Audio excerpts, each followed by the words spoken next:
Ils sont venus en force ce mardi matin pour afficher leur soutien à Nicolas Sarkozy. Sa famille d'abord, ses 3 fils accompagnés de leurs épouses et de leurs enfants, mais aussi ses frères, et derrière les barrières de sécurité, une centaine de personnes, malgré leur matinale. Nicolas Sarkozy n'est pas un criminel, or là il va être incarcéré comme un criminel. Pour moi, c'est clairement une décision militante des magistrats. Donc ça n'est pas de la justice, en tout cas pas, je ne la sens pas rendue en mon nom. Dans la foule également, quelques personnalités de droite, dont Henri Guénaud, Gérard Longuet et Roger Carucci, proches parmi les proches. À droite, le sarkozysme a été la dernière grande mobilisation. Au-delà de l'affaire, au-delà des éléments judiciaires, c'est un côté affectif et sentimental.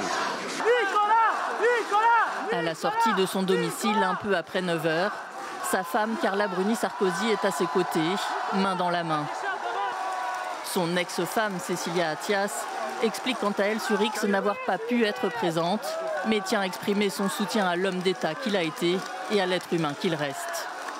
Demain, un homme avec qui j'ai partagé ma vie pendant 25 ans et qui reste le père de mon fils sera injustement privé de liberté.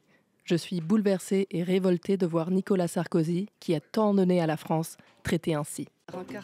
Plus polémique, Gérald Darmanin, actuel ministre de la Justice et membre du clan Sarkozy de longue date, a annoncé son intention d'aller rendre visite à l'ancien locataire de l'Élysée en prison. Mais j'irai voir les détenus en général et Nicolas Sarkozy pour m'assurer de sa sécurité. Évidemment, c'est mon rôle. Qui comprendrait que le garde des Sceaux ne s'inquiète pas de la détention d'un ancien président de la République, comme de n'importe quel autre détenu. Et donc mon rôle est évidemment de s'assurer de cette sécurité.